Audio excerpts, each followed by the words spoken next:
Bali binuhay lang natin siya kasi wala siyang 1.8 dito. Ito 1.8 to dapat, kaya lang wala siyang 1.8. Tapos dito sa SMD capacitor, papunta yan dito sa nano chips.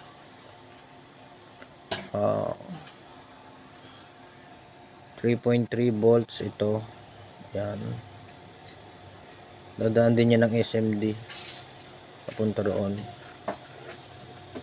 Okay, ayan, may display na siya.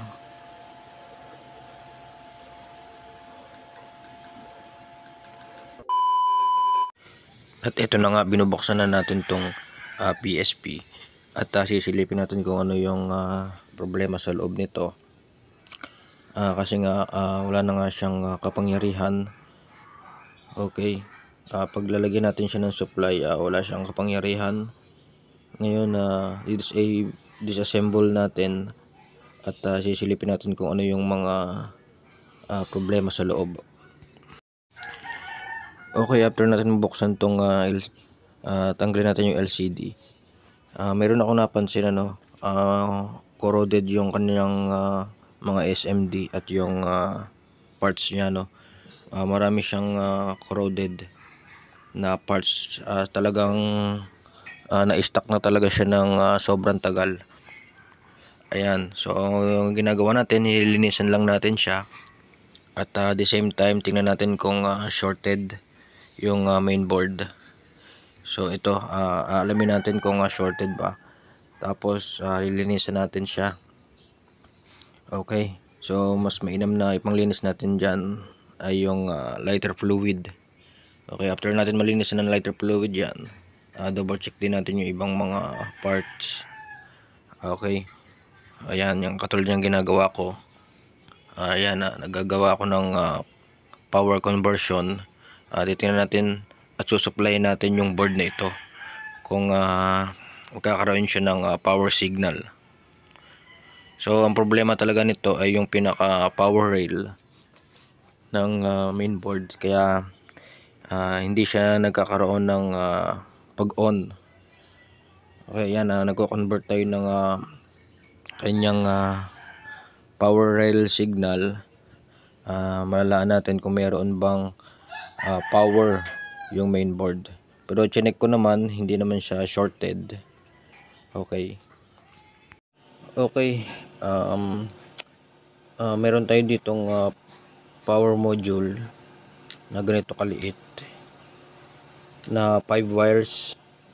So yung isa dito ground. Ito, alam nyo naman to, ground. Okay. Tapos dito yung 1.8 papunta yun dito sa capacitor. 1.8 papunta dito sa nano chips. Tapos yung 1.8 natin okay na. Dito tayo sa 3.3. Okay, dito kasi yan sa 3.3 trigger po yan papunta rito sa nano chips, dadaan ng capacitor. Okay, yung SMD capacitor para mag-trigger dito. Okay, so bali 5 wires to. 3.3 okay na. Yung ating 4 volts okay dito dadaan yan sa maliit na chips na to, yung integrated circuit. Ayan, tapos susuplayin natin siya. Okay, testingin natin kung gagana ba. Ito yung ating power supply. Set natin sa 3.8 muna. Pag hindi siya umubra sa 3.8, gawin nating mga 4.2. Pero trial muna tayo. Okay, ito yung supply. Ayan, hindi ko may pasok.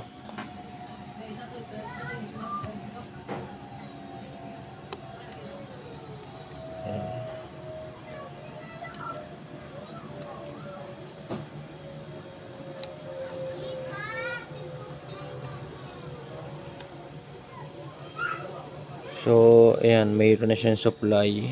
Trigger natin. Oh, switch on.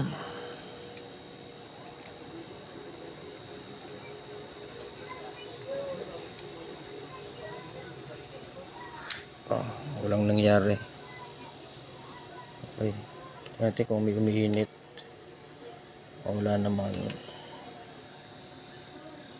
Okay, pause muna natin. So ito yung supply natin. 5 volts. Tingnan natin kung mayroong on.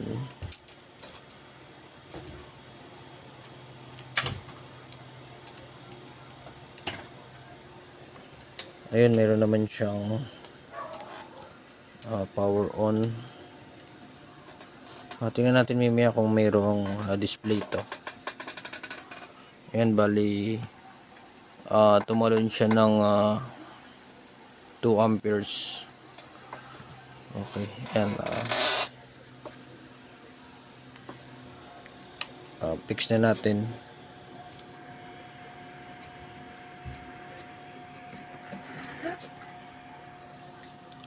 So ayan. Okay, and bali itinago lang natin siya dito kasi yun sa pinakailalim doon, hindi yata kita. So nandito siya sa pinakailalim nito. Bali ayan, para mas matibay yung connectivity niya, ilagyan natin siya ng tape. So, ilagay na natin yung LCD. Okay, ayan. Testing muna natin kung meron siyang display.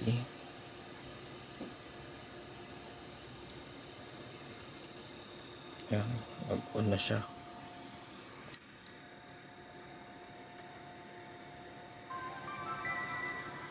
Yun, may display.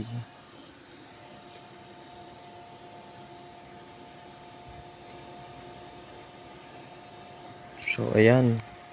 May display na siya. Okay, ito na mga master repairman. Okay, ayan, bali nag-direct na lang tayo ng supply. Tapos ito yung pinaka power output niya. So pwede naman yan. So bali ito, di na natin na lalagyan ng battery to. For music na lang tsaka games. So saksak na natin. Tapos power on natin. So ayan.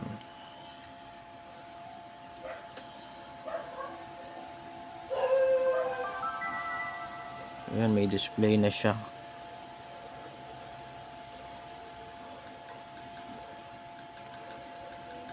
Okay naman. Turn na natin. Ayun. Tingnan natin kung mayroon siyang games. Ilagay lang natin siya.